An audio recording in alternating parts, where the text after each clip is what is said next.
자, 형철이가 관심을 가지고 있는 사람이고 리버풀 팬들도 당연히 지속적으로 팔로잉을 하고 있는 스티븐 제라드가 지금 레인저스의 감독입니다. 네. 근데 레인저스 우승 확정 지었죠? 리그는 확정됐죠. 예. 그리고 유로파 리그는 오늘 끝났는데 프라하고 경기 1대1로 맞췄어요. 비겼어요. 원정 네. 가서 비겼습니다. 그렇죠. 프라하도 리그 무패팀이고 32강에서 레스터를 잡은 팀인데 지금 레인저스도 리그는 무패 중 그리고 이미 우승을 확정지었고 같이 만나게 됐거든요. 근데 원정에서 비긴 건 꽤 좋은 거죠.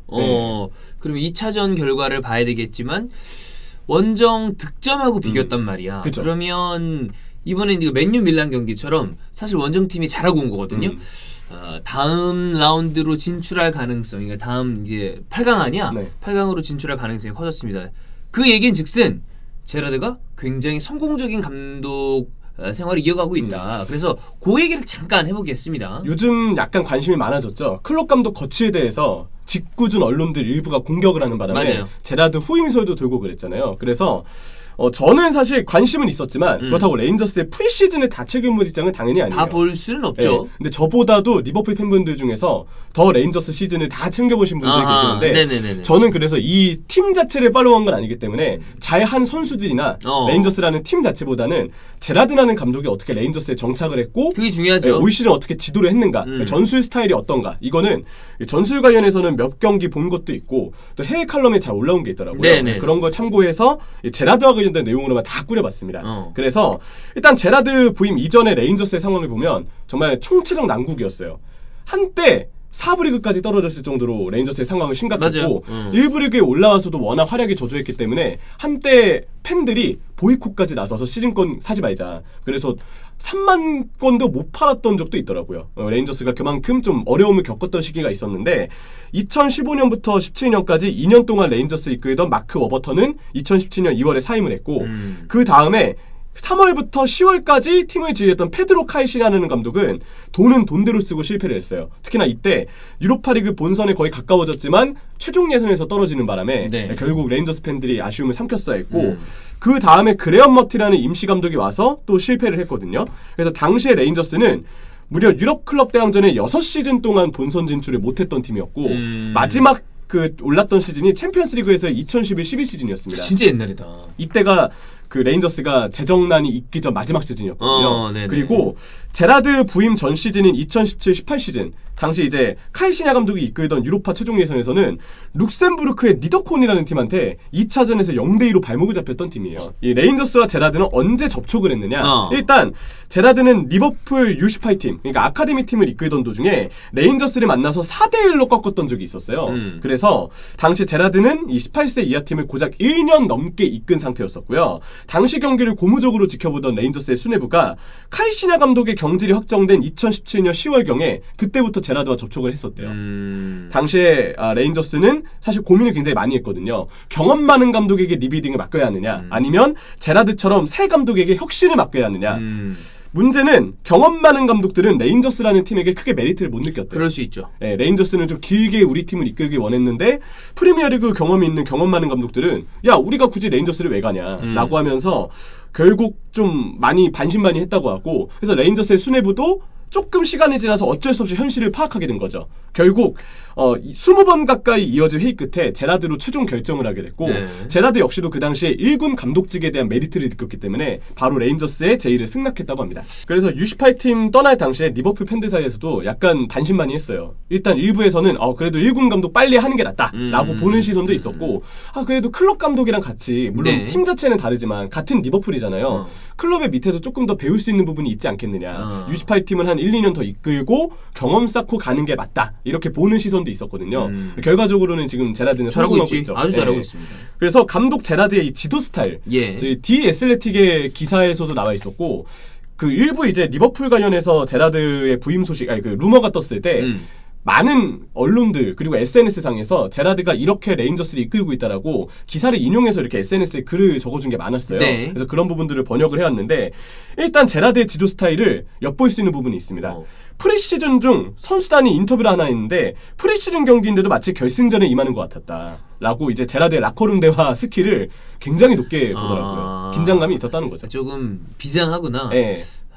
이 계속 시즌 내내 이러면 조금 스트레스 받을 것 같긴 한데 뭐 어쨌든. 그렇죠. 네. 그래서 제라드가 은근 화를 낼 때는 좀 솔직하게 욕을 하는 스타일인가 봐요. 그래서 그 흔히 이야기하는 깔끔하게 말을 하는 스타일은 아닌 것 같고 종종 아까 하면서 약간 이런 감정 표현은 솔직한 편이다. 그 제라드도 이쪽 그 리버풀 사투리 좀 쓰죠. 많이 쓰죠.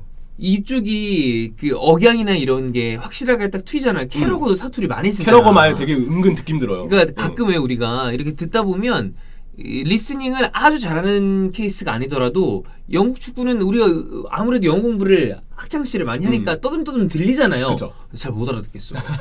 그쪽 지역 자체가 그게 있어요. 그럼 그런 사투리로 욕을 쓴다는 거 아니야? 네. 그 선수들이 오씨 프리시즌부터 이게 뭐지 하면서 약간 긴장하게 되는 부분이 있다더라고요. 우리로 친다면 뭐 만약에 영남 지방이면 제라다들 이들아 확 이러다가 아니면 또 호남 쪽이면 아따 이것들이 와따 막 죽겠네 확따 이 사투리 쓰거나 이 제라드의 지도 스타일 하나하나 살펴볼 텐데 일단 감독으로 부임하고서 후연장 개조를 했다고 합니다. 첫 번째 구내식당인 것 같아요. 이 기사에 보니까 약간 밥을 먹는 장소로 이렇게 표현이 되어 있던데 구내식당 선수단과 감독이 한데 모일 수 있게 입구부터 테이블 위치까지 싹 다 개조를 했다고 합니다. 원래는 흔히 이제 학교에서 우리가 급식을 먹듯이 줄을 서가지고 입장을 하고 테이블도 약간 나눠 익숙하는 구조였는데 이걸 전부 한 자리에 모일 수 있게끔 개편을 해놨대요. 그리고 밥을 먹는 동안에 스마트폰 일체 사용 금지. 네, 이거는 그만큼 밥을 먹는 동안에도 선수들끼리 하나로 모여서 얘기를 주고받고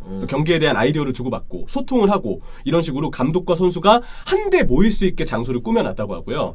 이 선수단 탈의실 근처에 경기 분석실을 설치했대요. 그래서 이 선수들이 가장 가까이 하는 공간에 그 근처에서도 지속적으로 경기에 대한 얘기를 주고받고 상대팀은 어떻게 경기를 하는지 분석된 내용을 보고받고 이런 식으로 계속 경기에 대한 집중력과 내용을 얻을 수 있도록 이렇게 시설을 굉장히 많이 바꿔놓았다고 합니다. 뭉치게 만드는 거거든요. 네. 이런 경우가 많이 있는 게 약간 그 어떻게 보면 그거예요. 굳이 따지자면 한국은 왜 그런 생각 많이 하잖아. 해외에는 프로 선수들인데 되게 막 프로 선수들이니까 자유롭겠지. 근데 오히려 해외 명문 클럽들이 그런 규율을 엄청 강하게 따집니다. 그렇죠. 라마시아 이런 데 장난 아니야. 오히려 거기야말로 더 철저하죠. 되게 빡세. 약간 우리 그 군대 문화가 있나? 라는 생각. 아주 똥군기 이런 거 말고 그죠. 뭉쳐 있는 거 이런 거. 서열도 확실하고 그런 게 있어요. 좀. 그런 부분이 있죠. 그리고 두 번째 팀원 간의 호칭인데 일상에서는 선수끼리 가급적 별명으로 부르게끔 했대요. 이거는 전 이거 보고 나서 히딩크 감독이 우리나라 대표팀 이끌었을 때 그때 얘기가 생각이 나더라고요. 그러니까 다 야자트라고 그랬잖아. 네. 그러니까 사실 어떻게 보면 필드 위에서 막 이러는데 뭐 누구 형, 뭐 누구 선배 이렇게 못하니까 웬만하면 이름으로 깔끔하게 불러라 라고 히딩크 감독도 그때 그랬듯이 레인저스의 제라드도 그렇게 비슷하게 지시를 했다고 하고요. 훈련 중에는 번호로 소통하게끔 했대요. 야 8번 네, 야 8번 너 일로 와 10번 너 절로 가. 이거는 간단하지. 간단하죠. 그 전술적으로 선수들이 빠르게 적응하고 뭔가 아이디어를 도입할 수 있게끔 시스템을 도입해 놓은 것 같고요. 그리고 이제 체력 훈련에 초점을 많이 맞췄대요. 체력 훈련 중요하죠. 네, 이게 체력 훈련에 충족하지 못한 선수는 훈련 끝나고 제라드와 따로 면담까지 가졌을 정도. 네, 그 정도로 게임 면담시켜. 네, 굉장한 체력을 강조했다고 하고요. 선수단에게 자극을 주는 제라드만의 방식이 있습니다. 경기력이 안 좋거나 부진하면 험한 말도 서슴지 않고 꺼냈대요. 네. 죽여버리겠다. 네, 아까 이런 거 있죠. 네. 제라드의 그 사투리까지 포함되면은 선수들도 오슈 하면서 긴장을 할 수밖에 없겠죠. 근데 이게 긍정된 효과가 있었던 게 실제로 제라드의 화끈한 지도 스타일은 선수단에게 긴장감을 줬고 약간 감독이 세게 말하면 선수들도 나도 똑같이 해줘야지 하면서 약간 반등하게 되는 게 있잖아요. 그러면 덩달아서 선수들도 승부욕이 생기죠. 이거는 조금 어떻게 보면 조금 구식의 리더십일 수도 있는데 그렇게도 볼 수 있죠. 근데 그게 잘 통했다는 얘기예요. 네, 레인저스 선수단에게는 이게 맞았던 것 같아요. 선수단이 실제로 5기를 가지고 덤벼드니까 이게 부작용이 된 건 첫 데뷔 시즌에 퇴장이 무려 12명이 발생했습니다. 애들이 화가 많아졌어. 네. 욕을 처먹으니까. 그렇죠. 그래서 결국 본인도 이를 의식해서인지 시즌을 거치면서 약간 이제 화를 누그러뜨렸고 실제로 퇴장도 점점 줄어들고 있고요. 이거 보면 아르테타도 혹시 그런 부분이 있나? 아르테타도 퇴장 많잖아요. 많지. 네. 나는 이거는 오히려 그런 걸 수도 있어. 그러니까 이거는 나 혼자만의 생각입니다. 대래 선수단을 조금 잘 확 잡지 못하나? 라는 생각도 들었거든요. 통솔이 안 될 수 있다. 이거는 뭐 자세한 기사가 나오지 않았으니까 모르겠지만 나는 그래도 퇴장이 많이 나올 수도 있다고 봐요. 그렇죠. 두 가지. 너무 조져서 나올 수도 있고 좀 못 잡아서 나올 수도 있고 아르테타가 뭐 어떤 건지 모르겠습니다. 네, 제라드는 너무 조진 거죠. 그래서 약간 선수들이 오기를 가지고 덤비다가 이런 결과가 나온 거고 그래도 부진한 선수를 조련하는 방식은 지금도 지속되고 있대요. 몇 경기 정도 좀 부진한 선수한테는 몇 주 동안 마이도 건지 한다고 합니다. 마이도 걸지 않는데요. 제라드 좀 빡세네. 빡세죠. 이거만 보면 이게 저도 그냥 기사를 약간 꼰대인데. 근데 기사를 본 거라 네네네네. 당근을 줄 땐 당근을 주면서도 채찍을 때릴 땐 채찍을 과감하게 때린다. 근데 채찍 너무 세게 때리는데. 존나 몽둥이 철퇴로 때리는 그러니까. 거죠. 네. 야야야 쟤 말 걸지 마. 이거 이게 씨. 네, 어디까지나 기사를 영어로 번역한 거기 때문에 그냥 그런 내용이다라는 거고 선수들이 근데 여기에 되게 긍정적으로 화답을 하는 것 같습니다. 그래서 계속 오기를 가지고 선수들도 덤벼들고 승부욕을 가지고 이런 에너지가 레인저스에게는 고충이 되어 있었다는 게 되고요. 코치진과의 시너지도 좋았죠. 마이클 빌이라는 코치는 후연을 잘 이끌고 있고 톰 컬슈라는 리버풀 아카데미에서부터 함께해왔던 코치는 실제로 세트피스에 많은 도움을 주고 있다고 합니다. 네. 그리고 2000년대 초반에 리버풀 경기를 보신 분들은 아실 수 있는 게리 맥칼리스터. 네, 이 스코틀랜드 인물이죠. 이 선수도 선수들과의 소통 그리고 빌드업을 많이 이끌어내는 능력도 분명 맥칼리스터가 보여내고 있다고 하더라고요. 그래서 매 경기 상대 전술을 브리핑한 이후에는 그에 맞게 후연장에 마네킹을 동원해서 상대 전술에 맞게 포메이션에 그 마네킹을 배치를 시켜놓는데요. 그 마네킹 사이에서 선수들이 탈압박을 하는 훈련, 빌드업을 하는 훈련, 또 수비할 때 전형을 갖춰놓는 훈련까지 마네킹이 동원되지 않는 훈련이 없다고 합니다. 그래요. 네. 집에 마네킹 있나요? 저는 없습니다. 예, 다행이네요. 저 같은 사람이 있으면 큰일 나는 거예요. 예. 다행히 마네킹은 없습니다. 다행입니다. 네, 인형도 없습니다. 네, 깔끔합니다. 쿠션이 있나요? 쿠션은 그냥 네모난 거. 네, 허리 등받이. 허리가 아프니까. 알겠습니다. 네, 허리를 많이 쓰지 않는데. 죽 부위는 없죠? 죽 부위는 여름에 좀 땡기는데 없습니다. 네, 이것도 악용하면 큰일 나요. 미리 사전에 차단해 놔야지. 네, 저도 빡셉니다. 아무튼 선수 협상 과정에 또 참여하는 것도 제라드만의 스타일인데요. 이거는 리버풀 주장으로 일할 때도 많이 있었습니다. 맞아요. 예전에 로저스가 나 토니 크로스 사고 싶다. 제라드 너 연락 좀 해줘라. 그래서 우리 옛날 히든풋볼에 가장 히트친 에피소드 중에 하나가 충격. 제라드는 영업사원이었다. 이거에서 우리 만든 적이 있었어요. 네, 그거 충분히 나올 만한 얘기였어요. 그래서 지금도 코너 고이드슨이랑 조 아리보 그리고 그 이외의 스타 선수를 영입하는 과정에서 제라드 감독이 직접 선수를 찾아가서 1대1로 대화를 했다고 해요. 그리고 좋은 대단한 레전드 출신의 감독이기 때문에 본인의 말에 힘이 실려요. 그렇죠. 이런 경우는 이렇게 하는 케이스들이 있어. 네, 그래서 실제로 이거는 본인의 어떤 선수 커리어를 잘 활용하고 있다고 봐야 되는 것 같고요. 결국 이렇게 해서 어떤 성적을 냈는지가 중요한데 레인저스는 2010년대 초반에 큰 부침이 있었던 대단한 명문 클럽이지만 어떻게 보면 사기당한 거죠. 그래서 완전 곤두박질을 쳤었던 팀인데 어쨌든 그걸 다시 제라드가 다 했다는 건 아닙니다만 이게 우승을 시켰다는 거 아니야. 그렇죠. 특히나 고무적인 게 지난 시즌에 실패를 했던 팀이에요. 왜냐하면 지난 시즌 리그에서 우승이 유력했는데 후반기 뒷심부적으로 2위로 떨어졌고 스코틀랜드 FA컵은 8강, 유로파리그는 성공했습니다. 16강이었거든요. 근데 리그컵에서는 또 셀틱에게 발목을 잡히면서 0대1로 준우승을 차지했어요. 결국 리그와 리그컵에서 모두 셀틱에게 발목을 잡히니까 아까 얘기했던 그 빡센 제라드가 얼마나 열이 받았겠어요. 라이벌한테 뭐 만약에 이게 잉글랜드 무대라면 에버튼한테 이렇게 당한 거 아니야. 그렇죠. 지역 맨유라든지. 그렇지. 레인저스랑 셀틱은 둘 다 글래스고우죠. 그리고 또 대단한 어떤 다른 종류의 이 올드펌 더비기도 하니까. 그래서 엘 클라시코라고 좀 비유를 많이 하잖아요. 진짜 앙숙이다. 근데 여기는 또 지역적인 것까지도 겹치고 있고. 새 시즌 그래서 제라드 감독이 개막전에 선수단 영입 작업을 모두 마친 뒤에 선수단한테 이런 얘기를 했대요. 야, 우리 시즌 집중해야 된다. 우리 시즌 도중에 재계약 논의는 하나도 없을 거니까 그냥 무조건 축구만 본다. 미리 알고 있어라. 너희들 시즌 중에 재계약 관련해서 논의할 일 절대 없을 거다. 라고 이미 선수들한테 이렇게 으름장을 놓았다고 합니다. 선수들도 거기에 따라서 지금 뭐 계속 시즌 자체에 모두가 집중하고 있는 분위기라 그래요. 그래서 올 시즌 성과가 어떻게 됐느냐? 일단 3시즌 연속 유로파 조별리그에 진출했습니다. 제라드가 오기 전까지 6시즌 동안 유로파 본선 진출 못했는데 대단한 성과고 지금 2시즌 연속 유로파 16강에 올라 있고요. 올드펌 더비에서 올 시즌 2전 전승. 2경기에서 한 번도 실점하지 않았어요. 중요하죠. 무실점에 다 이겼고. 그렇죠. 그래서 이전까지 올드펌 더비에서 이 사커웨이 맞대결 전적 기준으로 15경기 무승이었거든요. 근데 제라드가 오고서 지금 총 전적은 5승 4패로 우위입니다. 우위고. 네, 그리고 레인저스는 리그 우승을 확정해서 올 시즌 구단 역사상 55번째 우승을 차지했고요. 셀틱이 51번이에요. 결국엔 셀틱이랑 레인저스의 대결이잖아요. 네. 스코틀랜드는. 그래서 이 우승 횟수 차이에서도 조금 차이를 벌려놓게 된 레인저스가 됐고 리그 성적이 28승 3무 77득점 9실점. 네. 셀틱하고의 승점은 20점 차입니다. 그리고 스코틀랜드 FA컵도 3라운드 진행 중이니까 계속해서 트로피를 노려볼 수가 있고요. 프라하 원정에서도 1대1로 이번에 비기면서 유로파리그는 예선 포함 9승 3무 무패.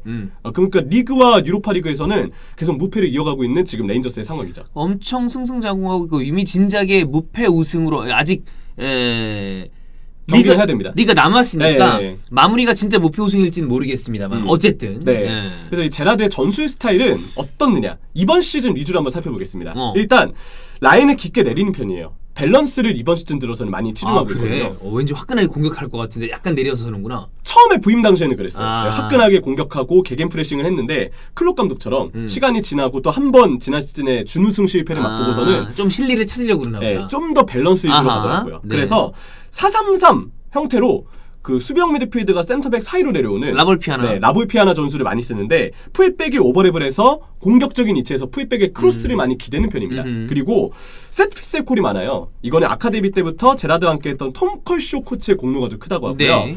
수비할 때 시스템이 독특합니다. 오른쪽 풀백의 타버니어 선수가 센터백으로 이동해서 3-5-2 전술로 수비할 때는 바뀌게 돼요. 약간 아놀드스러운 느낌이네요. 근데 리버풀이나 맨시티는 공격할 때 백스리가 되는데 오히려 레인저스는 수비할 때 백스리가. 그러니까 이거는 백5로 오히려 전환하는 거죠. 그래서 백5로 전환이 되면서 오히려 밸런스 위주로 팀을 운영하게 되는데 근데 이 타버니어 이 선수가 골이랑 도움이 되게 많던데. 공격할 때는 바짝 올라가거든요. 이 선수가 순간 속도가 빠른 케이스라서요. 그래서 전술 자체가 문제가 있습니다. 체력을 굉장히 많이 요구해요. 갈아넣는 스타일이구나. 경기 때마다 후반전이 되면 약간 선수들의 경기력이 떨어져서 퍼지고. 결국 롱볼로 단조롭게 공격을 하게 되는 방식이 매 경기 후반전마다 이어지는 단점은 있습니다. 그래서 이거는 아직도 제라드가 타협을 해야 될 부분이겠고 지공 패턴도 대부분이 풀백의 크로스에 많이 의지를 하다 보니까 결국 아직은 공격 패턴이 좀 단조롭다는 것. 이 부분은 아쉬움이 있죠. 그럼 중요한 건 결국에 이 제라드가 리버풀 감독으로 부임할 가능성은 굉장히 어느 타이밍인가는 있다는 거 아니야? 나중에는 분명 있겠죠. 근데 이번에 인터뷰를 했죠. 팬들이 나를 바라지 않는다. 왜냐면 팬들은 지금 클롭 감독을 사랑하기 때문에 클롭에게 믿음을 줘야 될 때라고 본인이 얘기를 했었죠. 이거는 좋은 인터뷰인데 만약에 어느 타이밍이든 분명히 제라드가 리버풀로 넘어오는 타이밍이 있을 거예요. 네. 좋은 감독 커리어를 이어가고 있다면 제라드가 아무리 레전드라지만 너무 안 좋아. 이를테면 토니 아담스처럼 미스터 아스날인데 완전 커리어가 망가져 있어. 그러면 선임할 수 없거든요. 그쵸. 근데 제라드가 좋은 성적을 거두고 있다면 리버풀에 부임할 만한 감독이라면 올 텐데 그때 리버풀은 기대가 되네요. 네, 그때도 좀 빡세게 스마트폰 사용 금지시키고 할 것 같긴 한데 네, 그래도 제라드가 이제 선수단 장악이나 소통은 지금 레인저스로 봤을 때는 충분히 잘하고 있는 것 같아요. 전술적으로의 보완점은 앞으로의 경험이 조금 더 쌓여야 될 부분이 좀 있지 않을까. 네, 그런 부분이 있죠. 그렇습니다. 일단 우승 축하하고 과연 제라드가 어떤 감독으로서 커리어를 좀 보냈는지 저희도 지속적으로 한번 체크해 보겠습니다. 룩셈부르크의 니더콘이라는 팀한테 2차전에서 0대2로 발목을 잡혔던 팀이에요. 이 룩셈부르크가 가끔 왜 우리 유로 예선이나 아니면 A매치 기간에 친선 경기하면 룩셈부르크 아니면 막 파로 제도 아니면 솔로몬 그죠. 뭐 그런 산마리노 9대0 10대0 이런 거 나오는 데 아니야. 그죠. 예전에 룩셈부르크 좀 덕현이 형 계셨으면 좋았을 텐데 덕현이 형 중계하고 골 넣고 룩셈부르크 이거 한 적이 있어요. 덕현이 형. 진짜? 네. 옛날부터 그죠. 요즘에 나오고 있는 그 드립이 괜한 게 아니에요. 옛날에 더 했습니다. 그리고 뭐 임팩트가 있어서 뭐 덕현이 말 맞다나 저는 여러 가지 종류와 어떤 스타일의 해설위원이 있는 게 좋다고 생각합니다. 그럼요. 근데 확실히 그건 맞아요. 주원영 쪽입니다. 본인도 반박 못할 거예요. 따라가고 있어요. 근데 또 주원영은 중계 때 그런 무리한 드립은 안 하는 편이거든. 오히려 그걸 보면 덕현이 형이 더 하죠. 어쨌든 예.